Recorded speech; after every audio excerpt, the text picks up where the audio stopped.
I wish I was that clever. All right, we'll call the November Deerfield Parks and Recreation Commission meeting to order. I'm going to insert an item on the agenda to take motions for the minutes of September and October. Probably have some edits, so if we could do them separately.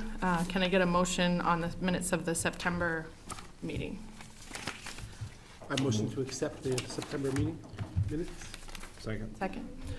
Discussion? I had actually one small edit for September, you said? Yes, please. For Old Home Day, the band actually didn't show up, so I think for recording purposes, that might want to be fixed. Agree. Other than that, they look good. I had, Jeff, I looked back at the recording because the recording secretary just wasn't familiar with who everyone was. So Jeff DiAgostino was actually present for the September meeting, and absent was Terry, Tom Buffington, and Tom Dubois. So we'll correct that. And at the close of the meeting, Nate Brown moved to adjourn. And the number for the votes should match the number in attendance, so we'll get that corrected.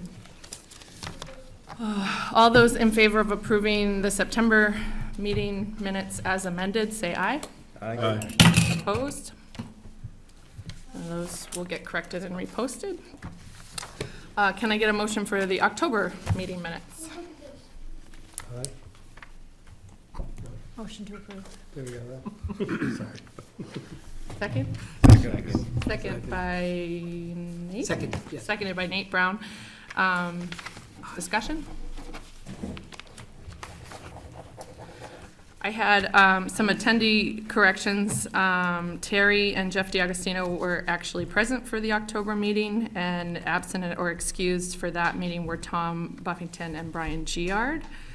I also thought we want to amend the financial update wording, just to clarify, there's not actually a $12,000 deficit, but that the line items that were reviewed were down $12,000 year over year.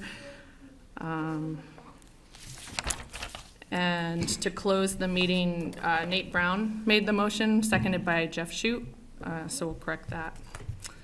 Excuse me, that was the motion to support the idea of an early bird special on all sports pricing. All those in favor of approving the October meeting minutes as amended, say aye. Aye. Opposed? Thank you very much. Are you good? Do you need a minute? Yep. Okay. I'm good. DPR financial update.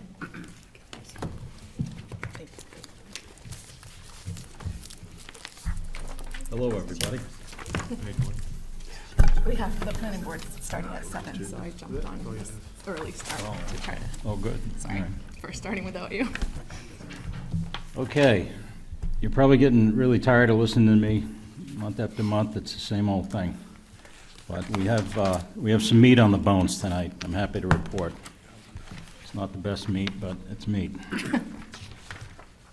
Top page, that's where we stood last year at this time, end of October. For the year, we were down $20,000. The next page shows where we're at this year. We're down $44,000. A really important number, however, is that 2019 balance you see there, 71,920. I think we need to focus on that for a minute. There's another one for Terry. So let's go to the third page here. Page titled 80 Fund Balance. We should take a look at this. This takes us all the way back to the end of 2017, where the fund balance was at almost $148,000. And you can see where it's gone from there. And you can see there's a lot of red ink on the right side. That's 2019. So currently we're at 72,000 roughly. So we have gone down by almost $76,000 since the beginning of last year. So it's 22 months down, $76,000. what I did was I went through the expenses to start with to look at some of the major expenses, some things that are one-time expenses, for example. Baseball equipment was in May of 2018. There was a lot of work at Hartford Brook and Bicentennial in June. Soccer equipment, goals, August. The bus was purchased in October. November and January, more work at Hartford Brook. We bought infield mix, a set of bleachers, wood chips. The facility got flooring in July. And that's the point in time when we also started to do the lawn mowing through Blue Sky. So that's not necessarily a one-time thing, but I figured I'd put that in there. And in looking through the report a few minutes ago, I realized there was more. There was another almost $7,500 to the Hartford Brook playground in there. So that $46,800 is really more like $54,500 in significant major expenditures, if you will, since the beginning of 2018. So when I did this, I realized, that's a lot of money. There's a lot of good things that we did with that money, but there's more questions to be answered there. Where's the rest of it? So I decided to go into the payroll and take a look at that. Now that next page shows you the 2018 payroll, and you'll see there's hourly payroll in a lot of different lines here. The next page will be a little different, but the bottom line here is $135,610 was what the payroll was in 2018 through the first 21 pay periods. So that's 42 weeks of the year, pay every other week. So $135,610. So compared that to 2018, which is where we're at currently through the end of October. That's on the next page. So that's the 2019 payroll through 21 pay periods, $174,000. So there's an additional $38,000 in payroll through the first 21 pay periods of 2019 versus 18. Kind of jumps off the page a little bit, if you will. Because, we want to know where's the money going. That's where the money's going. The next page, payroll 2018 versus 2019 by week. That's actually by pay period, my bad. So that lines up the pay weeks. And on the right-hand side under plus minus shows you the difference, how much more has been spent this year, 2019, than 2018. It's curious to look at the pay period 13 through 18. That's where summer day camp is, and that's really the big number here. That's, you could say between $20,000 and $23,000 extra in payroll in 2019 versus 2018 in those 6 pay periods alone, or 12 weeks. And, the bulk of the payroll obviously is with the hourly people in the after-school program and the summer day camp. So you can see when the after-school program is in the other pay periods of the year. So kind of a red flag there. Debbie had told us that they had extra staff in to train them and stuff this summer. I mean, this definitely shows that, and perhaps then some. I gave Nick a heads up on this earlier today, and told him what I was on to here, and he had Debbie sit down with us too. We met at 5 o'clock in his office to talk about this. There's 2 reasons why that I can see that the payroll is up substantially. Pete was nice enough to give me some really good concrete numbers on hours worked last year and this year. So with that information, I was able to come up with an average hourly rate for the hourly employees of the Parks and Rec below Kevin and Deb and Nick, everybody else down there. $8.46 was the average rate in 2018.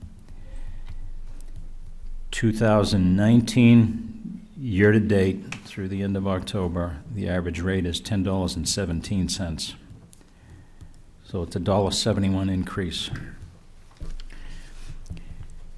So we're obviously not at the end of the year yet, so I took those 21 pay periods and extrapolated them out to show a full year in 2019. And when I did that, it showed additional hourly payroll of $47,000 projected in 2019 for the entire year versus 2018. Now, because of the difference in the average rate, I believe it's fair to look at that $47,000 and carve it up into a couple of areas, like the first one being, what did that change in the rate cost us? So what you do is you look at the hours we used last year and you say, well, if we use the exact same hours this year that we used last year, that would have represented about an $18,000 increase because of the rate. Now, in also looking at this, I'm able to extrapolate hours used, and if that holds true, we're going to use 2,800 additional hours this year over last year. So that piece of the puzzle is about 29,000. So, in other words, the labor is really, it's huge. It's eaten up the 80 fund, no question about it. So there's two things here. One, what do we do about that rate? I really think it's important that we talk about fee increases. Summer day camp. I know Nick told me that the after-school program had one, was it last year, you said? Yeah, it was coming into this year, we went from 35 to 50 for the week. Okay, so $10 a day, and the summer day camp's $25 a day. I really think that we need to look at that fee structure because our costs have gone up. I mean, that's a dramatic increase from $8.46 to $10.17. That's huge. So I think we really need to try to recoup some of that. Now, the other piece of it, the $29,000 due to the extra hours, we had a nice conversation with Deb about this, and the four of us were there. Really need to pay attention to the labor that we're using in the building. I mean, we don't want to skim, but I told Deb that we really need to decide what the ratio is that you want to have. So if she comes into like an after-school day and she's got 65 kids and it's 10 to 1, you should have 6 or 7 people. And if you look around and you got 12 people working, that's a problem. You got to see who wants to go home. And at the same time, you got to quickly understand what those numbers are like so you can start to schedule appropriately, because that's where a lot of this money went this year. That's what this tells me. Overstaff, big time.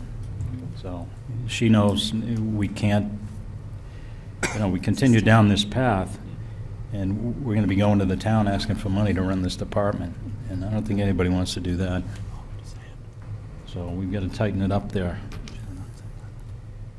So, the first part, with all those large expenditures, hey, that's all good stuff, and we need to do that to keep the program moving ahead. But the labor line, we really need to pay much more attention to how many hours are being used. And then, again, I think we need to look at the fee structure to try to recoup some of that $1.71 an hour. That's substantial. Any questions? Can I ask a question? So we increased the fee, right? So the revenues would have had some sort of an increase. Does it offset this pay increase? Where do I? Well, they did an increase on the after-school program. It went like from $7 a day to 10. Yeah, on average, yeah, because it was Roughly. 35 a week to 50. So your revenues increased because of that, right? Yeah, it Well- truly only affects the families that come 4 or 5 days a week, because the families that were 3 or less were always $10. So, to an extent, yes, there's a revenue increase for consistent attendance. So do we have the comparison of our labor increase versus our revenue increase? Like, where do we stand from a revenues perspective for the after-school program? Because So I the think you need to look 2000 at two pieces The together. 2018 after-school program revenue was 110,000, and 2019, it's 106. So you're really not seeing, Their numbers were down, that's why so it's you've got less. decreased revenue plus increased labor. Yeah. So revenue's down, enrollment down, hours Hours are up up. a ton, and labor up. But at the end of the day, I guess the question for you, Nick, is does the program break even? Oh, yeah, that's it- always the goal. But does it? Right. No, I'm asking. Yeah, it's the one line item that's bringing money into the revolving fund. Asking Nick. Oh, sorry. Well, so I guess here's my point, and I'm gonna pick on you for a second, Nick. You're answering questions for Nick, he's answering questions for Nick. Nick, you need to know your numbers, right? Like, I know you're picking on Deb, this is Nick's department. I won't say what would happen to me if I walked into a board meeting and didn't know my numbers. You gotta know them, right? It's down because people don't know their numbers and they don't plan. Like, so, yes, there's things that need to happen, but, and yes, we voted to recommend a pay increase. But you need to know what the ramifications are, because that program pays for so many other programs. So, yes, we increased the rate for that program, but you gotta pay attention to your numbers, right? Like, if you're increasing the cost someplace, you have to take it for someplace else, right? And so it's kind of been like a little kid with a piggy bank, where if there's money in the bank, you spend it, not a lot of planning. And that, to me, I think is the root of the problem, right? So, because now, what's the knee-jerk reaction? Increase the rate to the kids at the after-school program. That program breaks even, right? That program pays for itself, right? It's the other programs, and maybe it's you have to cut other programs because the main program in Park and Rec is you had to keep that healthy, right? So I think sometimes it's making tough decisions that you can't fund everything else that you want to do, that you have to make a hard choice, right? But you got to know your numbers to do that. And Dwight, I love what you're doing, but you shouldn't be doing it all, right? Jimmy, Well, I mean, we're you helping. know, Team- we got to team get too. it to these guys at some point, and it's really never happened before, so. No, Well, I think we've talked at a few meetings about forecasting and budgeting, and I think you understand that that's Oh, yeah. I mean, that's the root. Like, Yeah. it's just not having transparency, and now we're kind of running up against a wall after it's happened, right? Then it's just been now, I guess me, take it from Dwight now. He's done a great job, manage the numbers, but look, I would dig into your other programs and say, where do I see us spending other money that after school is paying for? And what do I have to look at? Maybe we don't do this year because it doesn't produce the money to pay for it, and if the people of the town want it, they can pay for it, right? Because we're taxing, it's like cigarette tax or alcohol tax in the state. You're taxing a small group to pay for everything else. And so I get where you're coming from, but like, I'm also trying to think of, it's the biggest program, and if people in the town start finding out that I think, I'm trying to think who it was, it's the Oxnards. After one of our games, they were asking stuff about Park and Rec. I was like, well, after school pays for that. And people in the town don't know, so I think just having the transparency so people understand that the kids at after school basically pay for most of the programs of this town. Yeah, we're trying to get away from that. Right. But if we increase the rate now, we're going right back to that. So I think maybe the first step would be what programs can we cut? Right, well, I think Adjust. digest it as a whole, because if, Yeah. if you also always heard from the community that there's no reason that the Parks and Rec should be sitting on close to $200,000. So We're not, what's, we're not now, but what's the comfortable number? You had at one point said 6 figures, but I think we need to hear from you, what's the place, like, a proposal that, If you know what your burn rate is, put a burn rate in, right? Like, I don't know what your burn rate is, but, you know, what's your burn rate? Do you need 6 months in the bank to be comfortable? Do you need 8 months in the bank for payroll, right? Like, and then that's kind of your red line that you don't want to go below. And then make hard decisions when people ask for new programs. Like, something has to be cut, or the money comes from someplace, right? yeah. Like, that's, I guess, what I'm getting at. And so we could knee-jerk and make a recommendation, increase the rate. But maybe the harder question is, you know, the assumption is that we have to keep taking the money out of the after-school program to pay for everything. Maybe the better assumption is, what things are happening today that don't need to happen, right? Or could, maybe people have to pay for out of their own pocket, and then that'll kind of tell you if they really want it. Can I make a suggestion that we all Throwing it start out. speaking into the microphone? 'Cause none of this is going to be recorded. Because I can't hear hardly what Jeff's talking, because he's kind of talking like this. Sorry. But you got to speak into the mic so that we can hear it, and can hear it on the TV too. Thank you. Can I ask Dwight a question? Dwight, first of all, thank you for, you put a lot of numbers together that we could, you know, look at here, which is pretty powerful. If you look at after-school program by itself, 2019 year-to-date, 106,000 revenue, 69,000 in expenses. Yep. It's profitable to 37,866. Yeah. So so if it were a business all to itself, that would be, the earnings would be less perhaps than in earlier years, but still strong and not looking like it's in jeopardy of collapsing, right? Sure, yeah, absolutely. Okay. So, I mean, that said, too, I was to rewind, when we did the rate increase for staff, we had 0 applicants. We had campaigns to try to find people to counter a major waiting list that people were trying to, you know, they were literally trying to, come here, but we couldn't accept them. Right. So, I mean, the other thing, and I respect your experience as a manager, it's hard, though, for utilization to say, you get 12 today, and you get too many, well, who wants to go home? Sometimes when you send people home, they don't come back, because, you know, they're not looking at a daily, you know, my check for today, I work 2 hours, I get $20. They're looking at, what am I making for the week, and what are my other opportunities Sure. to, Yeah. you know. Well, that's not a long-term solution, obviously, who wants to go home. It's more to be able to schedule it properly to start with. And, you know, I mean, she's got a handle on what she's got for numbers, so that, you know, it's, the gears are grinding there, so I'm sure the schedule is going to be looked at a little more closely.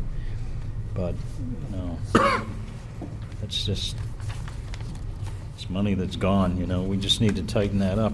But I do think we should try to capture a little bit more money because of that increase in our costs.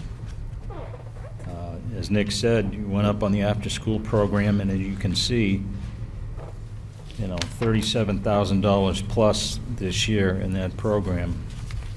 You know, that's probably not the place to raise the rate again.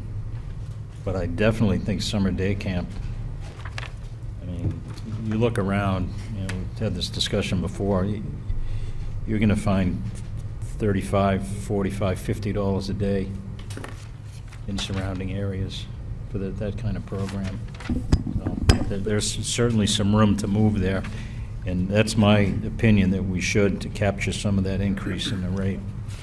But Wait, if you look at the summer day camp, though, the summer day camp lost money, right? This Right. year it did, in So 2019. I it would, was- so on that program, I absolutely agree, raise the fee to cover that program. Yeah. It doesn't. We're talking about after school. I yeah, thought you were talking in about our after conversation school. earlier, Nick said he Oh, I thought didn't you want to, said- he didn't want to go to After after school It's like- because he'd already done that Yeah. coming into Oh. this year, but definitely, I think the summer day camp, that fee structure needs to be visited. Sorry, I That'd be misheard. my opinion. I thought you said raise after school again. And I was like, it's already making 36. No, but I think what we're looking at is the combination of improving the scheduling for after-school and saving money there, increasing the fee structure for the summer day camp to kind of offset that big deficit. Exactly, yep. Yep. So I know you got a hard finish I here, don't know right? if we, but thank you. So, yeah, I mean. Where do we go from here? Well, Can I just ask one more question, though? Sure. Are we comparing apples to apples because the labor is now in a different place in 2019? Well, that's why it's difficult it's to look hard- at these first two pages Right. together because of the changes, to the Right. way the labor's been handled. However, the last page was that was the key. That's complete total labor broken out by pay period, so it just jumps right off the page at you when you look at it that way. Because you know, during that summer day camp window of 6 pay periods or 12 weeks, that's where the labor's being spent, so you know.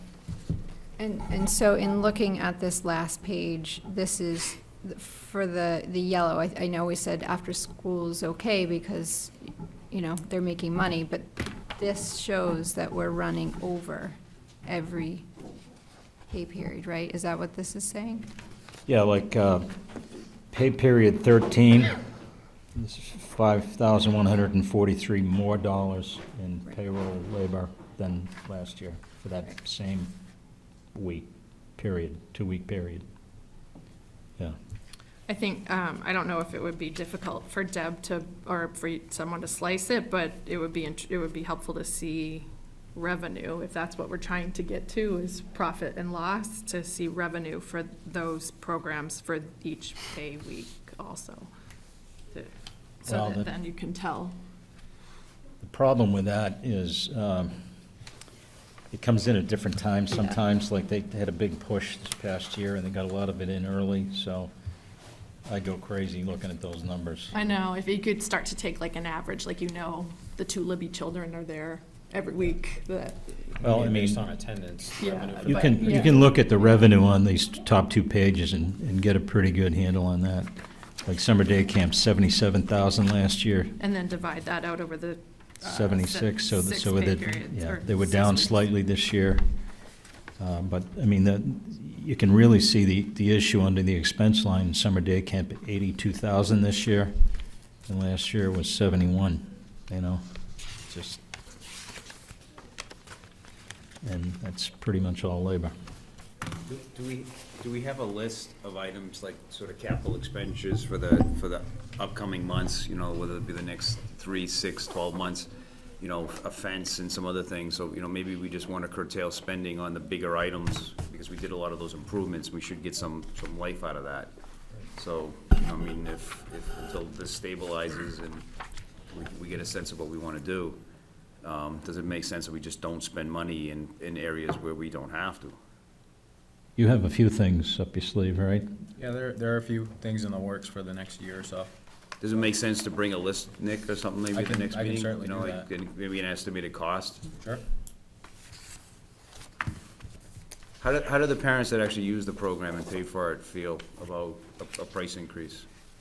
Does it, I don't want to single anybody out, but. I think it would be fair. But again, if that's the program that's bringing money in.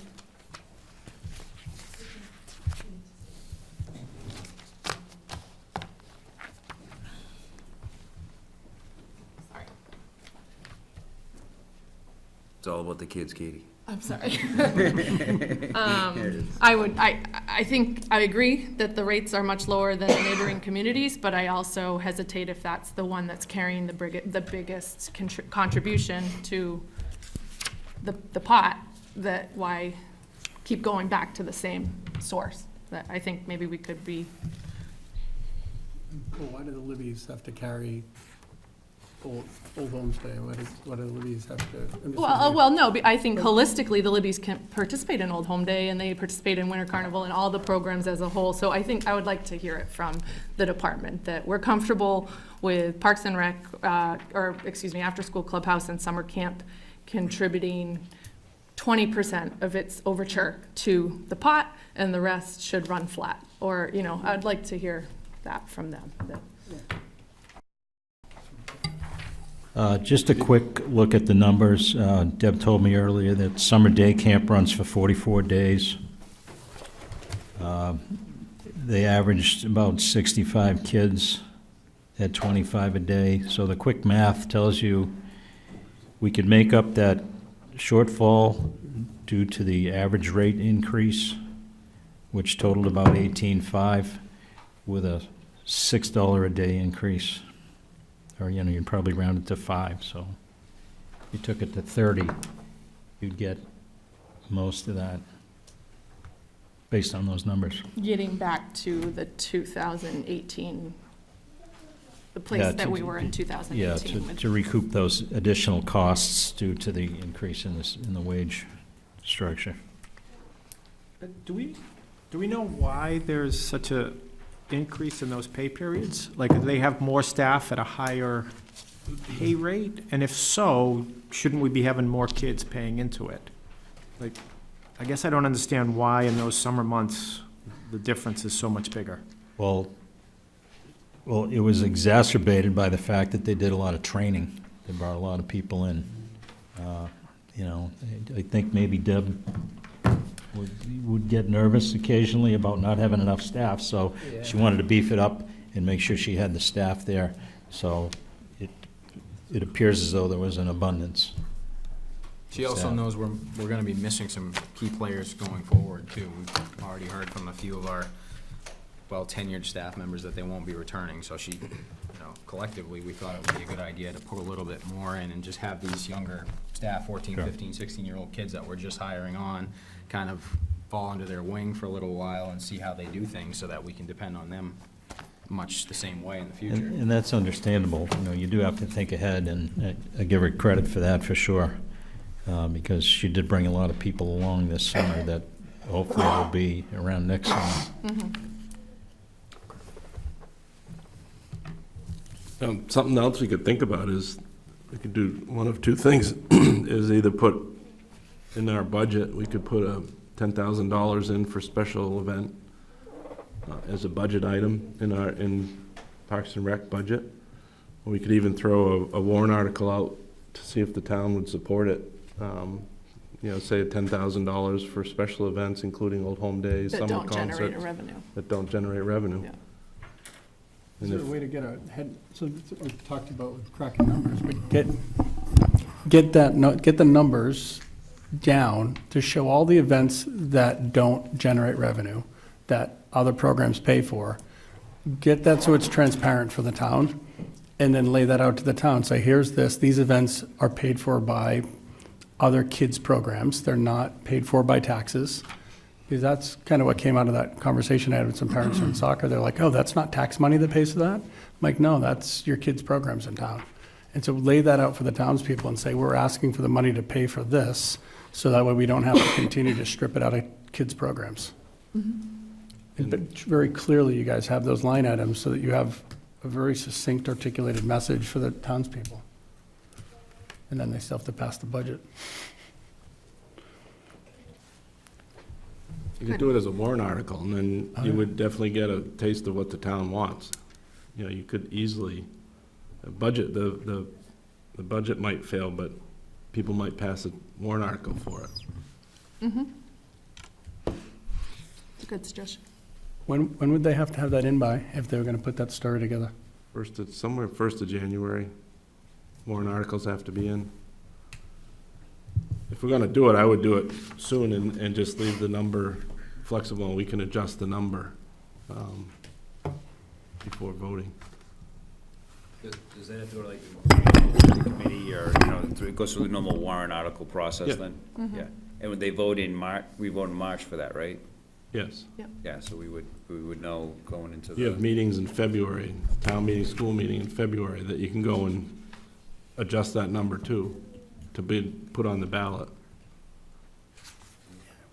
To consider. Definitely. Erica just had a good point. It was like, can you help with some numbers? But she was saying you need some marketing on that, but if we get the story out early enough, like as to why, in a storyline that we all know, I would think that we could rally people. And the message being that the goal for 2020 is to run each individual line item as close to flat as, or self-sustaining. Is that the Right. better? That's the term.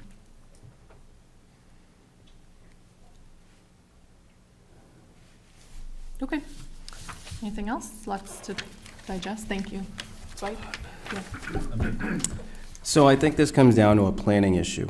I think that the numbers tell the story, and we need to do a deeper dive into it. If we're having an average of 65 kids per day, that means we should have about 7 staff per day on average.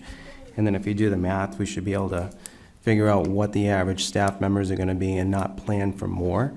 And then if there's reason to send people home, then I don't think that's sufficient planning. There should be a cutoff. If there are less kids than what was expected each day, then we stick to the budget that was planned out for staff. That way you have a hard number, you're sticking to that hard number, and then you don't have any surprises later on. So I came up with some numbers, but I don't quite believe them without going into a deeper dive. And I think it really needs to be looked at for 2020 as far as a planning aspect goes.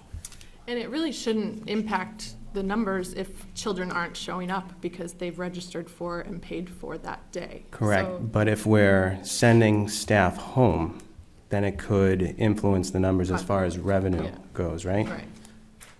So if we plan it correctly, we have the set staff in place without overbooking staff, then I think we'll be in a better place knowing where the numbers are and how many kids we're actually expecting and what we're seeing coming in.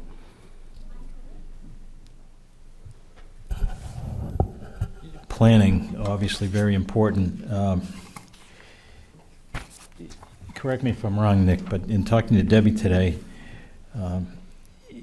she really doesn't have a good handle on who's going to be there when, because this department does not go out to people and say, you've got to tell us what your schedule is. So, they're maintaining some flexibility with people. I mean, if, the department wanted to say to people, give me the next 6 months, when's your kid going to be here? She'd be able to plan better, but she doesn't have that information.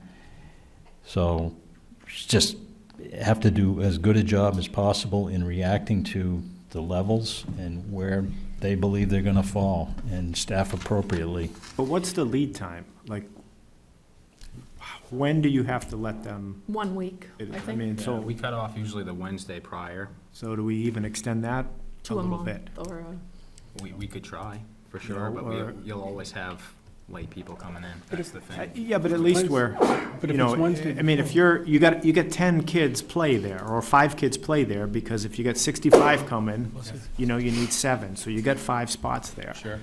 So I think if we spread it out a little bit, it may make it a little more inconvenient for the parents, but, Is it that inconsistent from week to week? Not really. No, the 65 average number that Dwight threw out there is pretty consistent this past summer. The numbers have been down the past couple of summers in general. What about for the after-school? Do those numbers fluctuate? They're averaging 74 to 84-ish. Okay, so it's, I think she could plan for, 80 every week. Right. I mean, that's like one staff. right? 5 isn't that big of a difference. Well, that was never, we had talked about that a while ago, about defining ratios and what is acceptable and unacceptable. And I think probably that plays into that is the level of staff that you have. If you have a high number of folks in year 1, you probably have a different ratio than if you have Phil, that can manage 15 kids smoothly on his own. So we had talked about special committee putting some formal sort of policies in place for that department with ratios and caps of enrollment and wait list transparency policies. How Is there a wait list, by the way? they're, I don't know. No more wait list. That's the next item, if we ever get there. But so maybe that's a 2020 goal to continue to sort of formalize the program? Yes, absolutely. Who would be responsible for that type of assignment? Good We can question. certainly look into, what other towns do for ratios and things like that. Deb is always, sorry, I mean, but actually doing the work, I mean, though, actually taking that project on and, you know, doing the study and creating a report and coming back saying, these are the ratios, this is what, is that something you as the director should do? Certainly do that, yeah. We need to discuss the subcommittee's assignments, but I think we had Tom and there was maybe Dwight together on, assigned to that, so maybe that if you, work on that, and then if you need their input and assistance. Sure. Big goals. Big goals. Okay. Everyone's financed out. After school clubhouse update. Okay, just a couple of quick hitters, this will be much faster. The average daily attendance, I just wanted to update, like I just said, was 74 to 85 kids. So that's pretty consistent through the first couple of months of after school. For those that don't know, the After School Clubhouse now has a group page on Facebook, so if you are a part of that and you want consistent updates on that, please go ahead and join that through our page. Deb also mentioned that she's reached out to, well, actually at the recent staff meeting, she talked to staff about incorporating more activity-based clubs, just to kind of give them more focused activities to do throughout every day or throughout the weeks at after school. So she's got a bunch of different ideas on here: French drama club, sewing club, mystery club, bowling club, Lego club. Phil's recently started a CrossFit club as well, just to kind of give them, or maximize the different offerings that we have just through after school. So that's a little bit of what's going on. And then one more note for after school, parent night out, December 6th, from 6 to 10. It's $10 per kid or $18 for a family. So, and, parents can get out, do Christmas shopping, whatever they'd like to do on there for extra hours without the kids. Awesome. Anybody else have anything on after-school clubhouse? Tailgate trick-or-treat review. Okay, so as you guys all know, the event was pushed back from the 27th to the 3rd. I think it was a good decision based on the weather that we had. We still were able to pull in 184 cars, where the previous year we parked 200, which is pretty comparable, I think. If it affected people, it didn't really affect a lot. Even with trick-or-treat being moved to the night before, the numbers were still pretty consistent there. There are a few bullet items, I think, that came up throughout the course of the day for, you guys that were there that day. Dogs were very well represented there at the tailgate trick-or-treat this time around. As you guys know, we don't traditionally, let dogs around DPR events. Now, I don't know if the fairgrounds have different rules for during the fair and stuff like that, but that might be a line that we want to define going forward. Just to be proactive with, anything that could happen. I know that there's been something that's happened in Deerfield previously, which kind of started the whole discussion years ago. So maybe next year we just define that line a little bit more and have the gatekeepers take a look for that as well. Is that the proper term, gatekeepers? We just tie him to the gate out front. You could dog watch well. Other than that, is again, pretty smooth event. A couple of people tried to leave early, so that brings up the discussion again. Are we still too long at an hour and a half? Everyone was pretty well ready to go within an hour, I think. So we could stand to shorten it again, I think. Yeah, I think this year people know the drill. Like, they were lining up on that little Right. parade route Yeah. right at start time, so Right. it's gotten a little more efficient. Sure. Yep.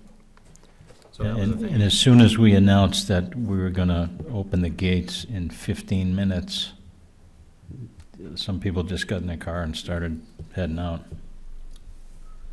Right. I'll have to remember that to make adjustments. They jump right on it.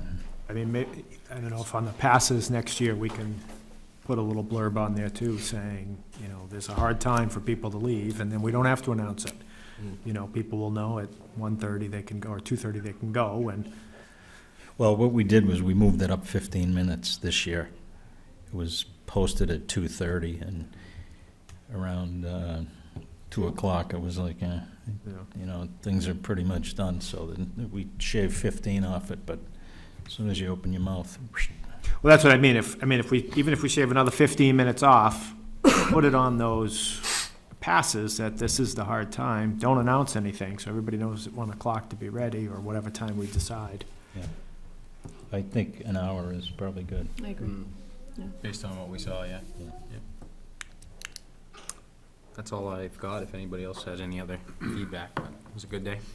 Do you know if it was, I was thinking when we cut it early, if that negatively impacted the 8th grade concessions? Do you know if they had a positive?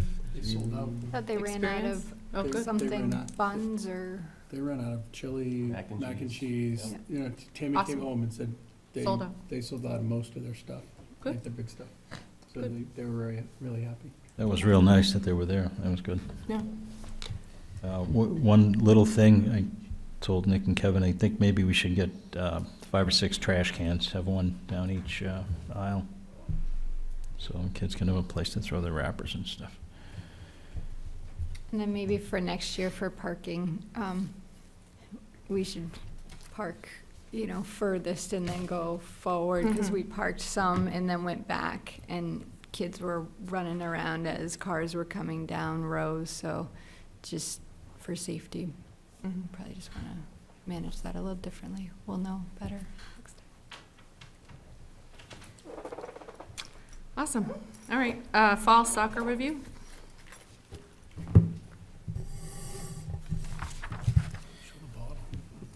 All right, so fall soccer has wrapped up. Overall, I'd say pretty successful season. We ended the last day of soccer with games and a barbecue. All the kids got a burger, a meal at the end of their last game. So that was something that we were trying to bring back in some capacity, so we were able to make that happen this year.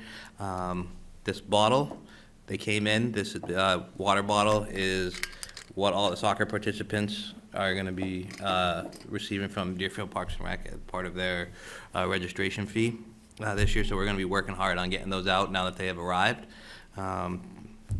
A coach survey has been sent out to all our coaches to try to get feedback on how the season went and their involvement. You know, a bunch of different questions were included on that survey.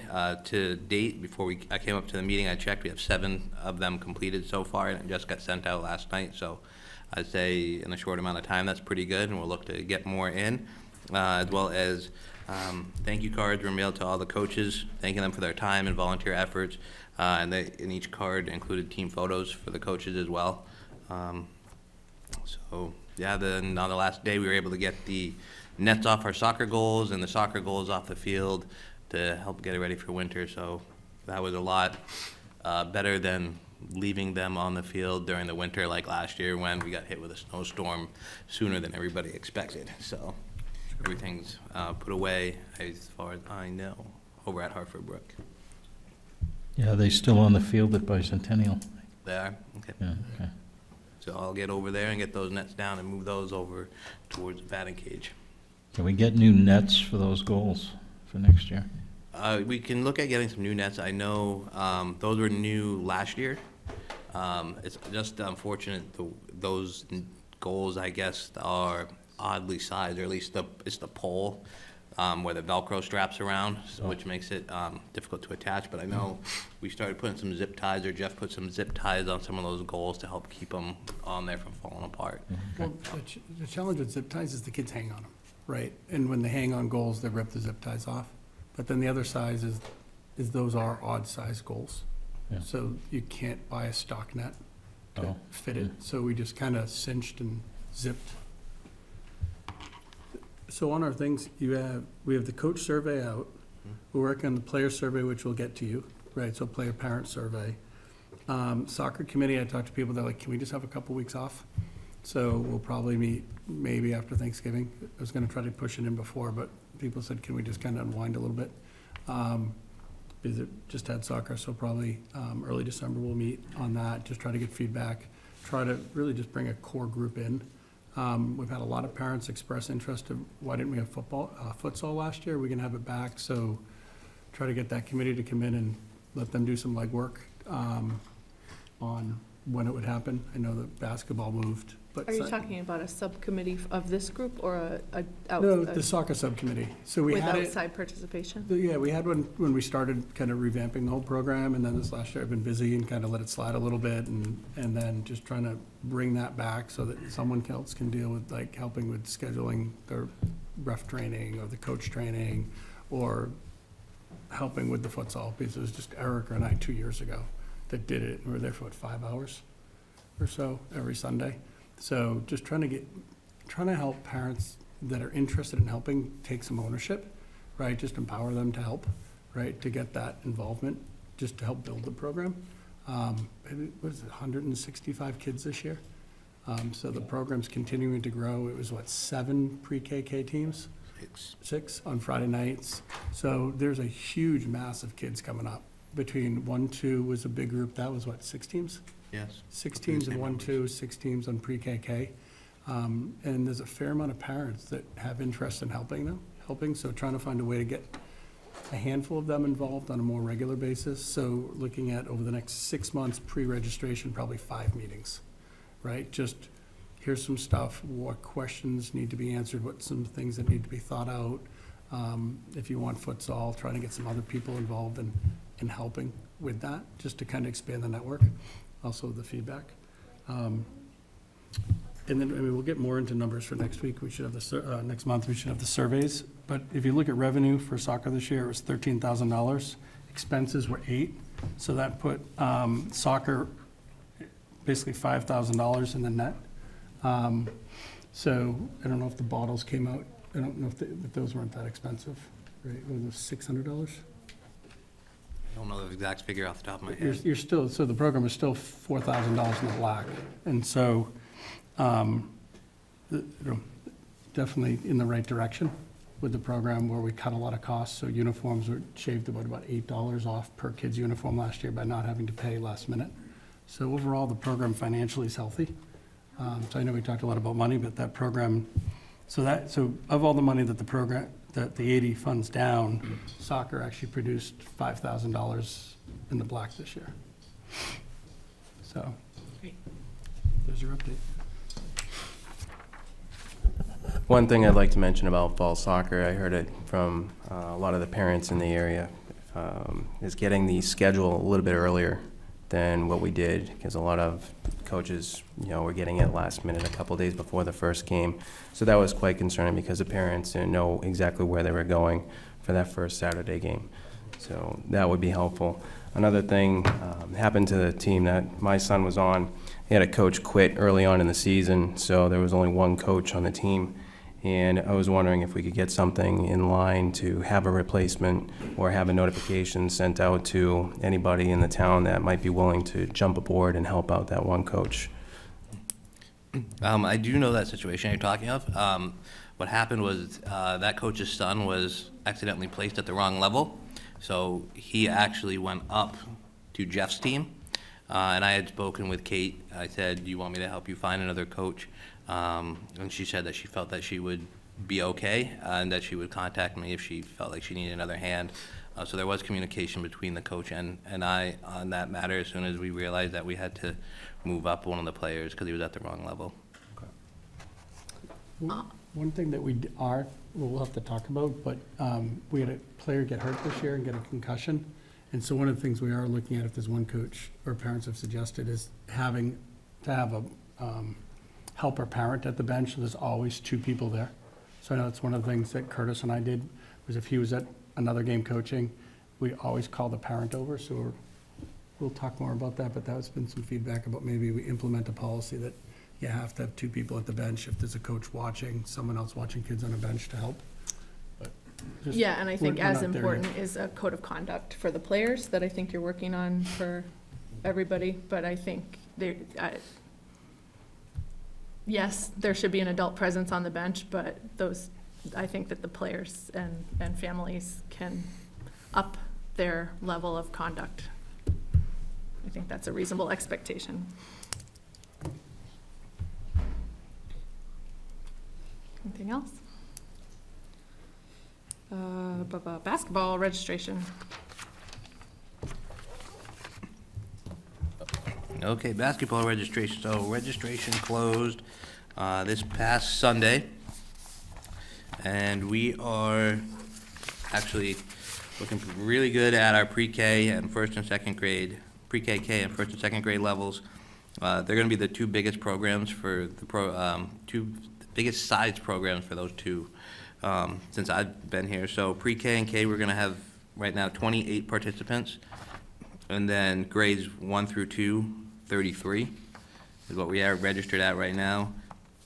And then for grades 3 through 8 for youth basketball, we are at 62 participants across both boys and girls basketball. So, It's worth noting that this will be the first year we do pre-K for basketball too, so that's why there's a pretty good spike at that level. and then more information about that. Our online basketball stores was sent out today using our Constant Contact subscription there. So anybody that was registered for this coming season was emailed using Constant Contact with the flyer. We also launched our new Deerfield Youth Basketball group on Facebook, similar to baseball and soccer, where information and schedule changes and all that stuff will be posted as well. So basketball is moving in the right direction.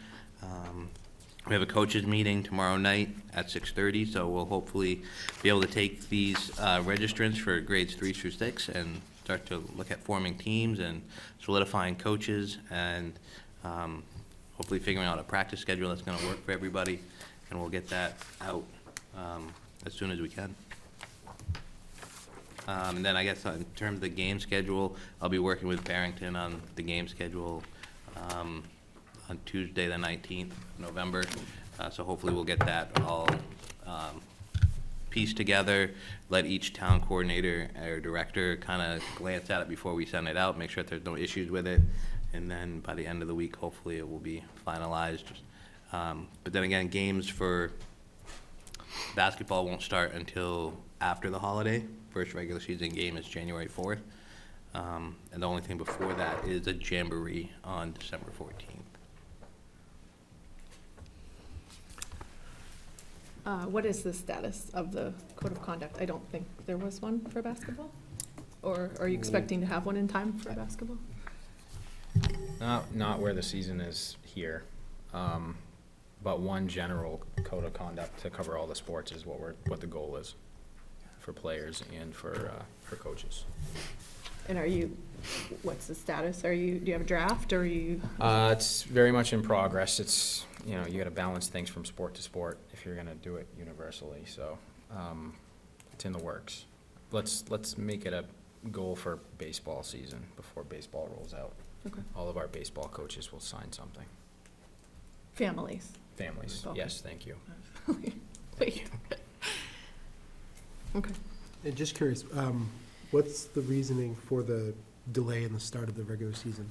Past years, we've always started at like December 3rd, December 4th, and now it's being pushed off a month.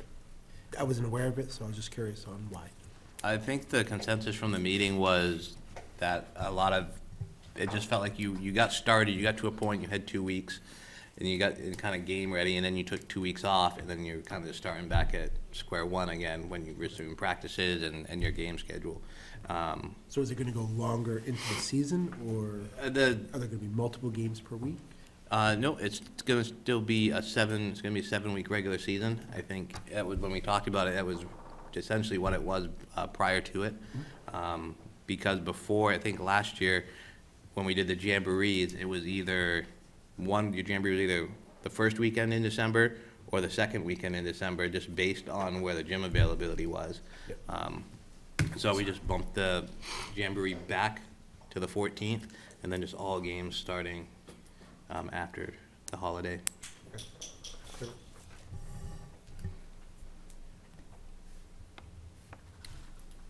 Just an observation, it seems like there's some inconsistency in the way that the subcommittees are utilized. It seems like soccer is really involved and maybe basketball is a little less so informed. So maybe that's something for next year that we look to streamline or I guess, I don't know, improve communication? Or maybe this basketball subcommittee doesn't care. No, one I think would be good is have the subcommittees get together as a group and just talk about consistency across. Like, right, what are your expectations, like, across the subcommittees? Because I know that was one of the things that Nick brought up, is like, we have a group of active parents that want to push and run, right? And you guys are like, I'm trying to keep it even across all sports. And I'm like, it's their program, let them run it. And if they want to drive it and go, but he's like, I'm trying to keep it level across. Right. And so. Consistent. So I think we're going to include it for the December meeting because some of the assignments are members that are no longer here. I keep talking to that side because you guys are quiet. So maybe we can talk a little bit about it at the December meeting in terms of what expectations for both the subcommittee participants and you as the department are. Anything else on basketball? Veterans Day Remembrance? Yeah, if I could just amend this to special event updates, I guess, because there's also Sit with Santa. So Veterans Day Remembrance will be Monday, November 11th at Town Hall, so that's this coming Monday, 11 a.m. Same thing as years past, we'll do cake, we'll have speakers, just general have a get-together to recognize the service that's been pushed forward through people in the community. So please join us if you are able to. Sit with Santa, Sunday, December 1st. Seems late this year, but that is the Sunday after Thanksgiving. That'll be 2 to 4 at the Town Hall, followed by parade and the holiday lighting at the gazebo. Are the scouts doing the 11th? Yes, yep, all three groups are gonna be there. Great. DPRC bylaw update. The bylaws were distributed this morning. Did anyone have any discussion, material, comments, input? Okay, all right. They are going to go to the select board, so assuming there's no changes that come from that, we'll look to formally adopt them at the December meeting. They went to the select board, we got them Did you get Monday them? night. Oh, good. Okay. And was the message Review them. review and if you have concerns? Okay, good. I'll insert a line, new business, other item? Did, New business, mhm. I got an old business, I think. Oh. We want to, go ahead? New business? Yep. Ice rink. I know somebody wanted to put it off a month, but I think we need to start talking about it if we're gonna get it going. So, Yeah, it's on that, so Nick, I gave the money, so we lost, what, $200 in plastic last year? And it was because we tried to kind of go by the seat of our pants to pull something off the ground. How much was it? It was like $200 Yeah. or 160 or 30 Just around 200. for the plastic. And so we learned a little bit there. And what came back from the town was if you had talked to us in November, before we winterized stuff, it would have been a lot easier for them to help us, both the fire department and the town. So I do think planning it now, and I think I'd sent out an email, I had some parents that came up and said, I got metal hockey goals if you want them, and my kids play hockey, these kids go through skates like water every year, I can start asking parents for skates if you guys want skate donations. And so there's some interest, if from people in the town, if Yeah, we I want think to we put the gotta time to do it. consider where to do it. My idea was near where we did it before, but in the hollow where the old foundation was. But I was also thinking, it's not very big space, but we could do something on the tennis courts or the basketball court. It's a pretty small area, but it's an area that's flat and we could contain the water in it. Is there any concern for damaging this court surfacing? I don't know enough. No, No, a lot of towns do it on top of them. good, okay. The big issue last year was we set up over a drain. Yeah. We set up over a drain and we tried to tape the plastic when it was too cold and it didn't stick, so we had seams and it leaked through. And then we lost, 15,000 gallons of water. Yeah, It's a lot. And we created an ice rink out back, though. in the wrong spot. So, but I mean, if we taped it ahead of time, Yeah. and if we just pick a more flat spot and get it set up so it's ready, those guys can flood it once it's cold enough. One thought I had with your comment about revenue and self-supporting is Winter Carnival. It seems to be one that every year always gives a headache in terms of, is there gonna be snow? Is there not gonna be snow? So what if we took the funds that we historically have spent on Winter Carnival and decided we wanted to do an ice rink? Just a suggestion. So maybe special events subcommittee, or are you open to?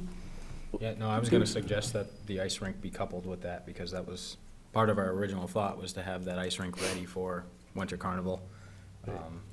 So, yeah, I mean, I'll be excited to Do see you think somebody a have that. homemade solution, or do you just invest the $5,000, or it was 5,000 for the whole kit of plastic boards and braces and liners and Zambonis through that website I sent? Yep. Lowe's or somebody had a kit too. And so someone talked to Joe Manzi. Joe Manzi went to Lowe's and said, can you donate it? And supposedly they donated Hampton's ice skating rink. So we could call, was it Dave Lewis? He used to live here in town. He's now the Northeast Regional Manager, lives out in New York for Lowe's. You can ask Dave who he recommends we contact, if there's anyone that could help us. Are they donating plywood, or it's? They donated, I think, The boards and the yeah, plastic and, because they built theirs on top of their tennis court in Hampton? Hampton. But they have a multiple court yeah, space. it's big. Big. But it was the plastic, the boards, everything was donated by Lowe's. Could it you was put it at Hartford Brook? Is that flat? You could, that's flatter. Actually, it's a lot flatter. One thing I know about trying this at home is you need a flat surface, absolutely, that's That's the the key, key piece, absolutely. no matter what, Well, on the and base. That's why we picked where we were, because when we measured off the drop, it was like 14 inches on one side, and that's hundreds, thousands of gallons of water. Yeah, Right, you can't level that even out. be an inch off, I mean, you have to be How really, big, do you remember how big we were doing it? It wasn't very big. It was like, 90, I think it was 90 by, isn't that plastic 90 long? 40 by 90? It was wider than that. Oh. It was like 60 by 90, maybe? Tennis court would be okay, but basketball, I'm thinking with some winter camps and after-school clubhouse might Yeah. be trouble. Yeah. Hartford Brook, you could probably set that right out, right off the back of the baseball field. And what's Or nice, over towards the softball field. well, what's nice about if you did it near the baseball field, you can tap into the electricity of the building, and you could put some just LED floods there. Right, you're not running far at all. That's just an extension cord, and then you could have, like the Winter Carnival, if it went into the dark, you could have a Friday night skate. Would that Right. damage the baseball field at all, though? No, you have to get the plastic off. So in the springtime, you just have to pick it up. We did it as kids. It's just, the key is you get it, once the ice is off, you just roll your plastic up and you can use it again. But if you leave the plastic on for months, you'll Sure. fry it. is there water over there in the winter? Yeah, that's a great question. No, we just winterized it, so there is no water at the building. I But think the we did. town, but the town is the Fire. tankers that said they could Yeah, help us. well, If yeah, we that tell was them before ahead, you they'll had to do it. get Go the to a tankers. cistern or whatever and bring it in, or, Well, they just went up to the pond, right? yeah, wherever they get it, yeah. The only thing I see at Lowe's online right now is a 10-foot by 20-foot rink. So maybe they had a couple of those that they put together, they stitched together to 10 make a, foot by 20 foot? yeah, for Well, now they're- $32. This was a big rink. We'll take 10. But I mean, even if it's the wood, it's just, all it is 2x4s and plywood. Well, that's, what I mean, if you're making an investment, you better to go with plastic. They're thick, like plastic, Actual boards. whatever they're called, like, thank you, boards. Like Dwight's trailer, you know, that side of your trailer? And they lock in and they plastic. kind I've of, seen the boards with that, and then it's PT, like pressure treated for the board, and then they put that plastic on the front. Which just kind of rolls out, and they just, kind of like, the footings for cement foundations, and you just kind of pop them up and then just put bolts in the ends. Well, the plastic would be round, but that wouldn't be that expensive.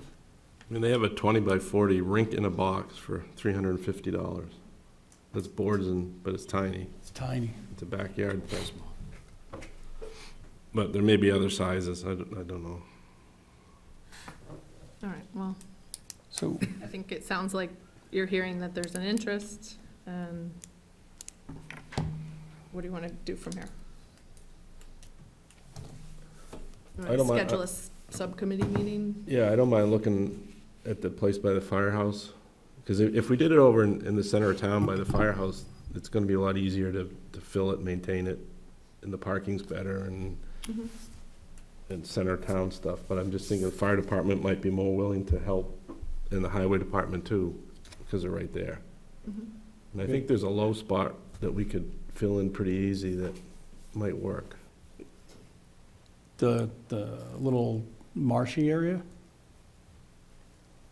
It's not huge, but again, yeah. to start. Do we want to make a motion that we do something? I mean, I like Jeff's idea of the location too, because parking's an issue in the winter. You'd have to have somebody plow the lot at Hartford Brook perhaps and you don't have water, you know, that sort of thing, so. And if we do have Old Home Day, I mean, Winter Carnival does happen, it's right there, so. Or maybe that becomes the attraction for Winter Carnival. It's not, it's like, you know, celebrating that. We do need Mother Nature to help a little bit, but I'm sure we're gonna get some cold weather at some point. Might This not- will be the year we get 12 feet of snow for Winter Carnival. There is water access right up the street from Hartford Brook, right up the hill. I've been down there plenty of times. There's a pipe, Yeah, there's a The cistern there. cistern, yeah. Yeah. so they could probably utilize that. Jeff, if you want, I'll help you with that location. And we get a location, cost, maintenance, and can we get a donation, right? Mhm.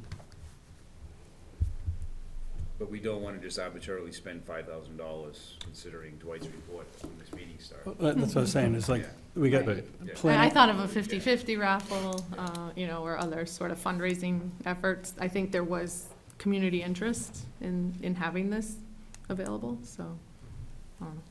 But that's, I mean, for planning, just location, cost, maintenance, like how, just thinking that through, right? And then can we get some donations or funding to help offset it? Because then that kind of comes back and we have what we need for you to make a decision, right?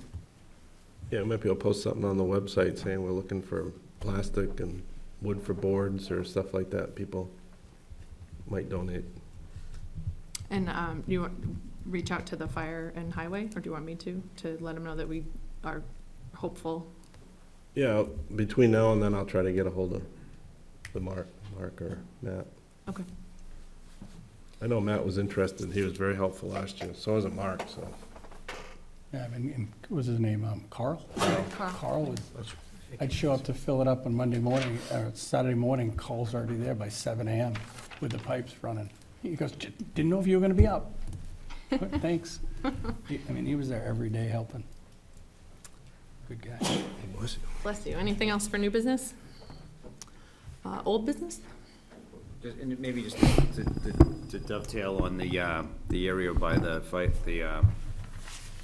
bicentennial over there. When we did the Old Home Day, the day before we were setting up, we had the cinder blocks. I don't know if I missed a meeting, so I don't know if you guys discussed that, but maybe redoing that, the fire pit. So, you know, same thing, if you can start filling over there, maybe, you know, I think you and I discussed if you put some gravel or something down, the existing cinder blocks were sinking and Yeah, they we were. need to rebuild the pit. Yeah, to rebuild the pit, so that if we're over there doing things, you know, it might, you Yep. know, maybe you dig that up and use that for fill somewhere else and then get some gravel to do it, so what, you know, that could get on someone's list for before next year, so it was in a state of disrepair to the point where it's gonna Oh, yeah, get absolutely. another, you know, we were lucky we get this year out of it, I think. So if that can just get on somebody's list, as part of that. And Katie, do you have a note taker for what we're doing here, that watching the video or listening to a tape? Yes, Jennifer Markey is our recording secretary now, and she's gonna be watching the YouTube recording. Excellent. We have name tags next month? What I did was take a screenshot of the video and sort of wrote in everyone's names, so she'll start to recognize Good, faces so and you're off the voices. hook, because that wouldn't have been fair to you. You did some I great notes I for think so that would be a long. conflict of interest for me to do both. True, I didn't think of Yeah. that, but again, it's a lot of work, so I'm glad that we have that result. We don't pay her? or she- Yes, she is a employee of the town. Okay, and they're doing, so that it's just an hourly wage while they're, Does that go out of this budget, I believe so. out of the revolving fund? Yes. Okay. but we do need, from transparency and just to stay legit, that. The last thing I got for tonight is the bus. Have we made, is that still up front? Is it like, you know, where are we with that at this point? They're accepting sealed bids for it. That's pretty much the update. Until when? What's the date, Jeff? I can't remember what the date is, but they decided to try to sell it, off the street through sealed bids, and then if the numbers aren't right, we'll look another direction. So we reserve the right to refuse a bid because it's not high enough? Yeah. Are there any bids? I haven't seen any yet. It's sealed, so we'll open it maybe Monday night, but I'm not sure. We had bids before, but they were like $2,000 and $2,500 or something. Good luck. Motion to adjourn. Any citizens' comments? I would just like to say that the citizens that are present tonight were extraordinarily well-behaved, and I commend them, yes. All right, motion to adjourn. Motion to adjourn. Second. All those in favor, say aye. Aye. You can't outdo me.